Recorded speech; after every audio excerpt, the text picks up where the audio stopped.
right, guys, welcome to another edition of Neighborhood Watch. I'm Matt. I'm Pat. Welcome back. I'm Abe. I'm Brett. We have special guests again. We have Don and Josh and Heather to provide us some updates on the Nob Hill and also on the wheelchair project that you guys are working on. Let's shoot it out to Don. Just quick intro yourself again. People remember you. Okay. Thanks, guys. Appreciate the opportunity to be back on here. My name is Don Ruth, local resident here in San Ramon. My son, Josh, I think most of you in San Ramon know Josh. Say hi, Josh. Hello, everybody. How are you? Hey, Josh.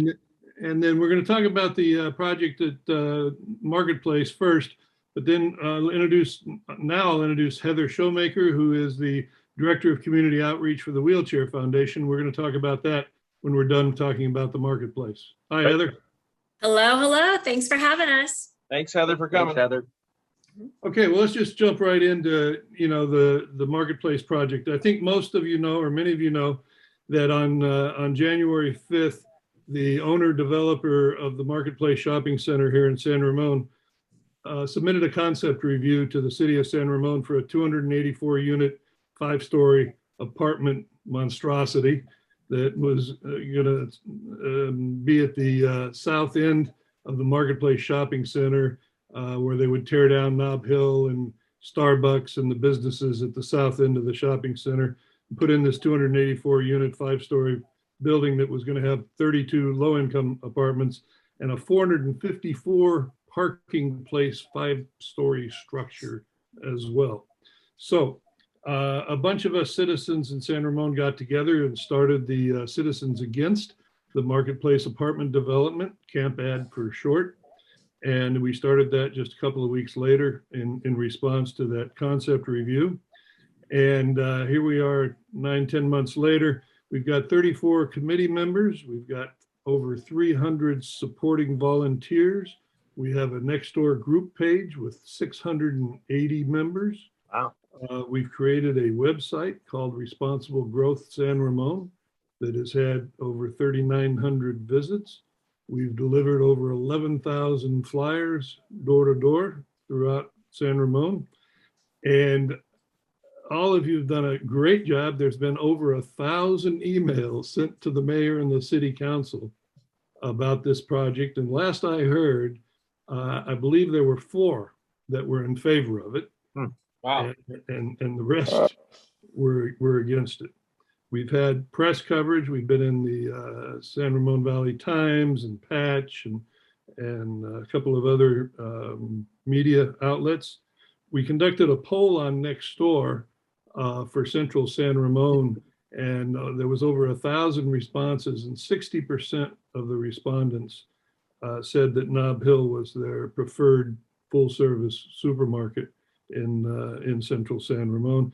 We've also hired legal counsel to help us on this project. We've been talking to executives at Raley's. Raley's owns Nob Hill, and there was a lot of rumors in the early days that Raley's was leaving. That's absolutely not true. Raley's has made a public statement that was in the paper. I think it was in May, in the San Ramon Valley Times and the Mercury News, that they are committed to staying in San Ramon, want to stay in San Ramon. And I might add just a piece of information. Raley's is in a growth mode. I don't know if you saw it, but a month ago, they announced that they acquired another chain of supermarkets in Arizona. So Raley's currently has 3 brands, Raley's, Nob Hill, and Bel Air. And it's about 120 stores in California. I think a few of them are in Nevada. So this other acquisition doubles their size. It's another 115 stores. It's Bosch's and AJ's, which is a very upscale store in Scottsdale and other parts of Arizona. I happen to have been in it. And the importance to us here in San Ramon about that is A, Raley's is in an acquisition mode. They're not going anywhere. B, they, with all the issues we're all aware of with supply chain and shipping issues and everything, one of the reasons that they're doing this is to provide them with more purchasing power and also a bigger distribution center, because Bosch's has a big one in in Arizona. And so, I mean, it's just an indication that they're here to stay, and they are committed to San Ramon. So that's what's happened on our end. What's happened from the developer side, the developer company called TRC Retail that owns the shopping center part of Marketplace. Basically, they haven't submitted any follow-ups. They, as I understand it, the city hasn't heard from them since January 5th. Wow. And my understanding is that once you go past 6 months, you have to start over. You just can't pick up and say, oh, remember that concept review we submitted on January 5th? Here's our next step in the application process. My understanding is that's not how it works. They would have to start over, okay, with that process. So that's the good news. However, at Camp Ed, you know, we're not just calling victory and closing up shop and going home, because, you know, we're concerned that this developer or another developer in the future could do the same thing. So to that end, we've continued to work. We have meetings, continue to have meetings, and work with our legal counsel. On September 21st, we sent a letter to the mayor and the city council. And what we asked for was, we asked the city to do what's called a specific plan within the general plan. You know, all cities have this big general plan for the city. And there are sub-plans called master plans or specific plans. And there isn't one for the Marketplace. And by the way, the Marketplace is more than just what we think of as the shopping center. It goes all the way to Bollinger, including the library, and it's across the street. So Sports Basement and the gas station and the Marriott and all the way back to the apartments. It's all part of what's considered the Marketplace. So what we're asking for is for a specific plan for that broader definition of the Marketplace that the city can put together, that for the future will determine, you know, what can go in, whether it's residential, retail, how tall it can be, all the different aspects and components of it. And we're asking the city for Camp Ed to have a significant role in that process and to work with the city on developing that specific plan within the general plan. So we sent that letter on September 21st. We haven't heard anything back. So our attorneys sent a follow-up letter yesterday asking, you know, for a response from the city. So that's kind of the status. What we would ask is that everybody can visit our website, Responsible Growth San Ramon. Just Google Responsible Growth San Ramon or www.responsiblegrowthsanramon.com. But either way it works. And you can get updates. You can see copies of both letters are on the website. Most importantly, go to the Contact Us page and put in your name and email address so that we can reach out to you when something does happen. And when there needs to be a petition, we can know how to get a hold of everybody and things like that.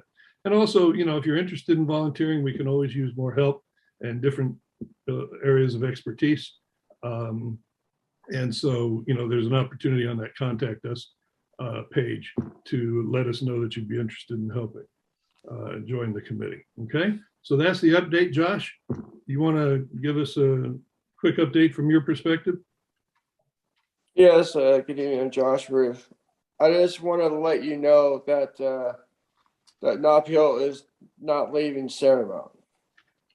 It means a lot to me, to the support, you know, the emails that everyone's doing toward the city. So that's very special to me. It'll help us grow more customers come in through the store. So Yeah, you can always use more customers, right, Josh? yeah, we need more customers like you guys to shop there, and more people like you to have. It's more like a family. The store is a family to all of us. So Well, we need more people. This is positive news, right? I mean, no news is good news, right? Yeah. Yep, So good, yeah. it is. How long have you been at Nob Hill, Josh? I've been there 21 years now. Wow, Nice. that's great. Okay. All right, Well, thank you. best of Thank you luck. guys for the Look update. forward to the next update in a few months. Yeah. Yes, please. All right. Yes, that would be great. All right. Let's transition to my other role. one of my other roles. And Heather, as I mentioned before, is the Director of Community Outreach for the Wheelchair Foundation. Josh and I are volunteers for the Wheelchair Foundation, have been for 15, 18 years, something like that. And Heather has some slides that hopefully she and I will sync up and be able to follow each other. So if we could share the screen. All right. There you go. All right. Technology. It's amazing. All right. So although it's hard for most of us to comprehend, there are more than 100 million people in the world that have a significant disability like Josh, such that they're unable to walk. But unlike Josh, they don't have a wheelchair. They don't have a wheelchair simply because they can't afford one and their governments are unable to provide them with one. 100 million people get up every morning and they can't go to work, they can't go to school. As they get older, they can't leave the house, really. I mean, to be a member of their community. 30 million of those are children. And according to a United Nations study, 90% of those 30 million children never get the opportunity to go to school, never get the opportunity to learn to read and write and become a productive member of their community, like Josh is. So the Wheelchair Foundation was started in the year 2000 by Ken Behring. Ken passed away, unfortunately, a couple of years ago at the age of 91. But Ken is the gentleman that built the community of Black Hawk. He was one of the primary developers in Canyon Lakes. Of course, the family owns the Behring Museums up there in Black Hawk. He used to own the Seattle Seahawks. He's done a lot of different things. A huge philanthropist. And he started the Wheelchair Foundation in the year 2000 with the goal to provide a free new wheelchair to every man, woman, and child in the world that needs one but can't afford one. And in the last 20 years, we've delivered over 1.1 million wheelchairs. Wow. Oh, there we go. Sorry, I'm a little off kilter here because I'm not doing the thing. In the last 20 years, the foundation has delivered over 1.1 million wheelchairs. Wow. In over 155 countries. And I think this screen is supposed to populate, right? It is, but it's not. I don't know why. It's not doing that. Okay, so sorry it's not populating. That's all But right. the whole screen just about is supposed to be colored in, okay? So all those countries that aren't colored in, we've delivered wheelchairs. Okay. Because there's only 194 countries in the world, and we delivered wheelchairs in 155 of them. And the other 40 of them are highly developed and don't need them, okay? So we believe that everybody in the world is entitled to mobility. Mobility is a basic human right. And when you have mobility, it provides freedom and dignity. And when you have freedom and dignity, then there's hope for the future. I mean, imagine if Josh didn't have wheelchair. How the hell would he get to, how would he get to work? Yeah, you're right. How would he have gone to school? You know, he wouldn't be able to live on his own, et cetera, et cetera. Okay, I think we got the slides working. The wheelchairs that we deliver cost us only $150 to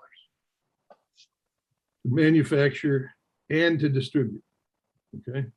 These are wheelchairs that would cost up to $500 in the US, but we're able to get them for $150 because we manufacture them in large quantities at a time. They're all new.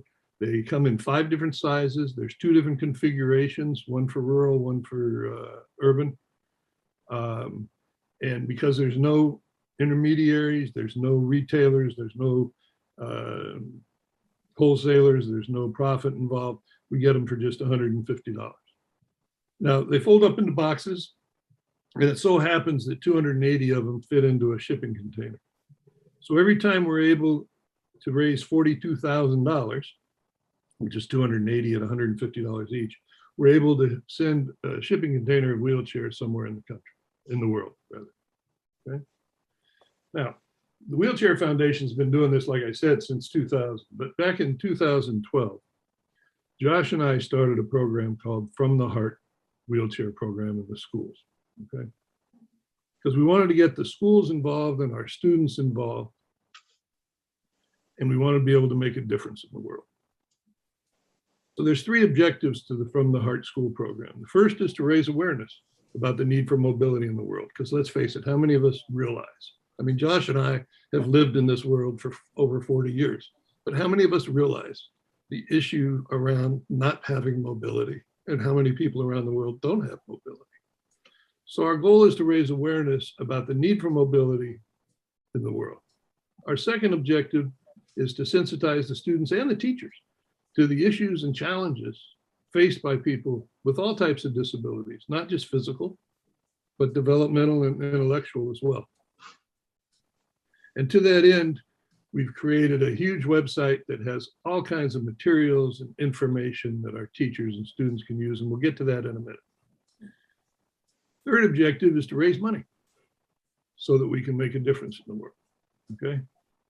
And our goal at every one of the schools we go into is just $2.50 a student. If we could raise $2.50 a student, there's 2,000 students in a school, that's $5,000. Has a huge impact, okay? Okay, next slide, I think. So I mentioned this website, it's wheelchairfoundation.org/FTH, From the Heart. And we got all kinds of stuff on there. Program guide with timeline. We got ability awareness lesson plans for all grades of K through 8. So simple little things that teachers can use. Even as something as simple for, I think it's 2nd graders, to use a pair of scissors with their non-dominant hand. So if you're right-handed, try to use a pair of scissors with your left hand. It's not easy. We have live or virtual presentation. Josh and I and Heather have given hundreds of presentations in the schools to individual classrooms and to full-on, school assemblies at all the schools.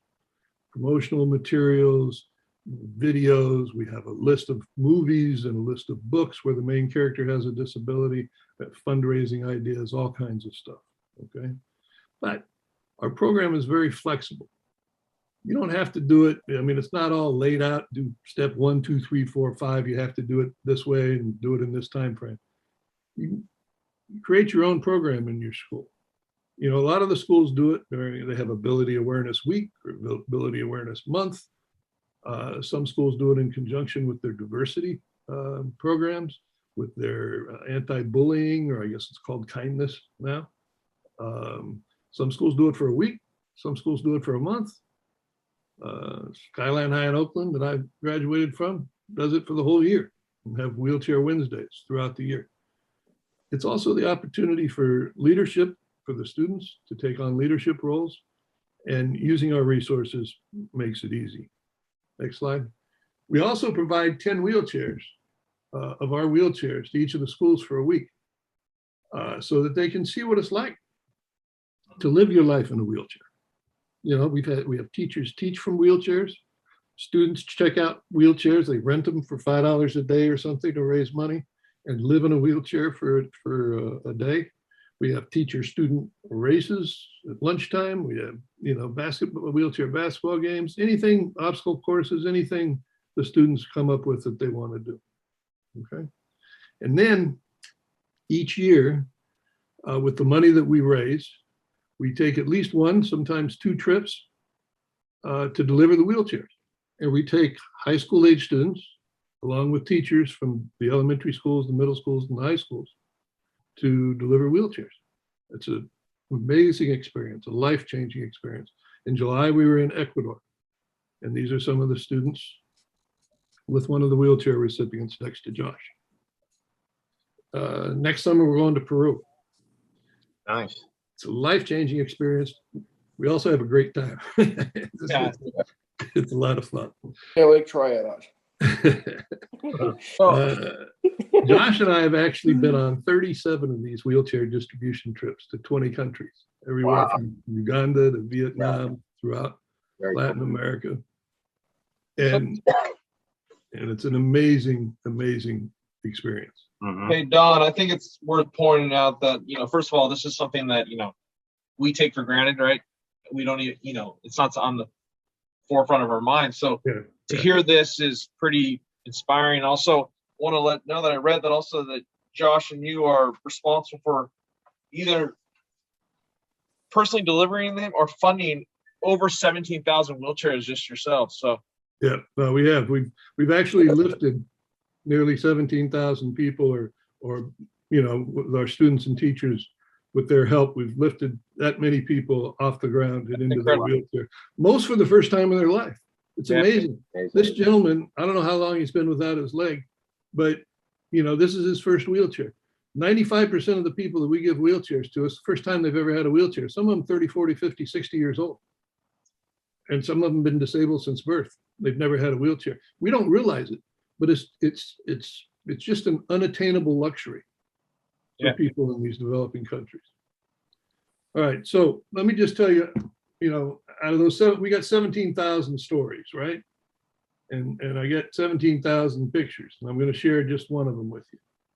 Josh and I, several years ago, were in Paraguay, in Ita, Paraguay. And when we do the distributions, we go to, we don't just go to, show up and hand them out on street corners. This is a long process. We work with Rotary clubs, we work with private foundations, we work with NGOs in the receiving country, and it takes us 6 to 8 months in working with them for each project. And they go out into their communities and identify the people that truly are in need of wheelchairs. And they have to actually fill out an application. We have to approve the application, all this stuff. And then they're given a certificate saying they're entitled to a wheelchair. And then they're told that when in our case, when we go on the trips, when the Americans come down, show up at the school or the church or the gymnasium or the town square or whatever, and we'll call your name and give you a wheelchair. So this one happened to be in the town square in Ita. And I just turned around and snapped this picture as people were gathering of this young boy being carried by this woman. And I went over and talked to her with my high school Spanish. And I found out that the boy's name is Alejandro. I think he was 9 years old, 8 or 9 years old here. And he's one of those, 10% of the kids with disabilities that did go to school. He's a bright little boy. His parents want him to go to school. His mother, he lives with a single mom and his grandmother. This is his grandmother. Single mom works 2 jobs, 7 days a week to support the 3 of them. Okay. So she wasn't there. And he goes to school every day, but he goes to school every day on grandma's back. Every morning she takes him to school. And at lunchtime, she goes and helps him with his lunch. And after school, she takes him home on her back.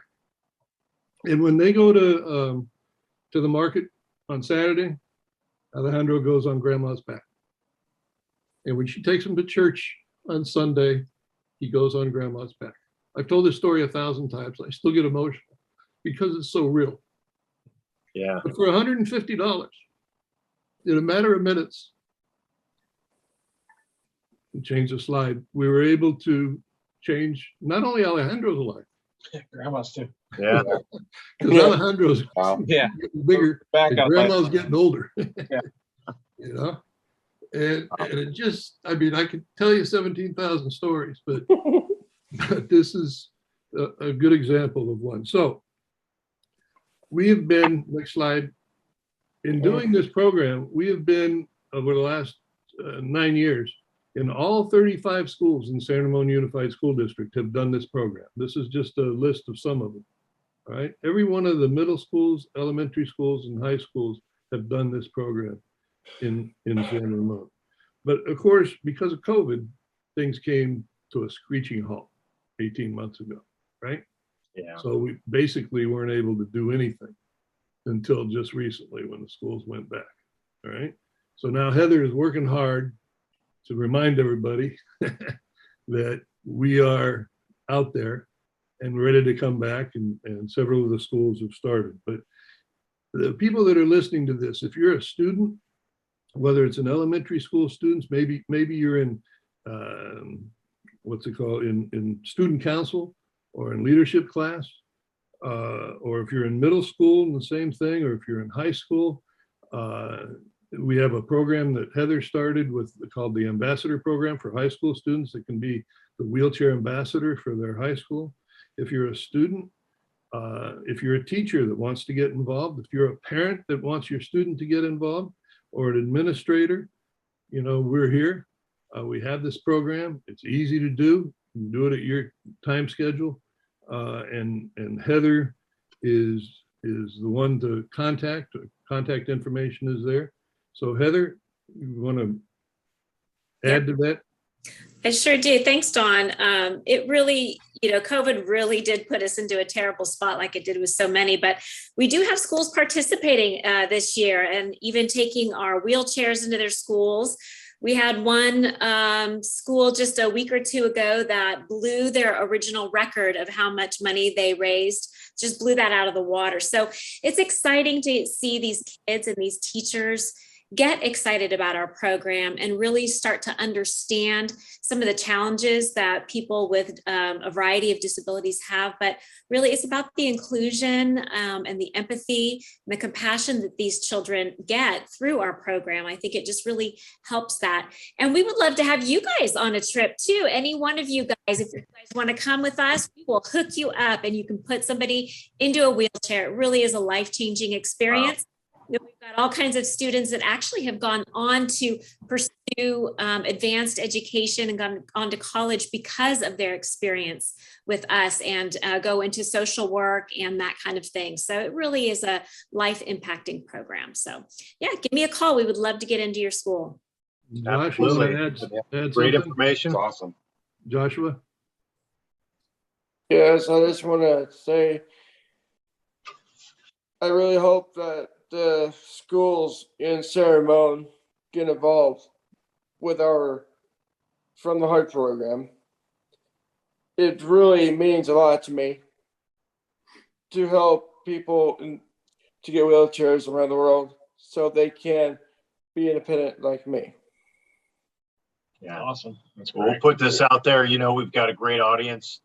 Goes on Nextdoor, goes on YouTube, we put it out on Facebook, all kinds of social media. So, well, thank you guys. Very great presentation, Yeah, guys. that's awesome. Really nice job. Thanks. We appreciate the opportunity. Yeah, You guys come on a trip, I'll buy the beer. There you go. All right, brother. Sold. Okay. All right. Thanks, guys. Look forward to see you guys again. Thank you very much. Thank you. Take care. Thanks very much. Thanks.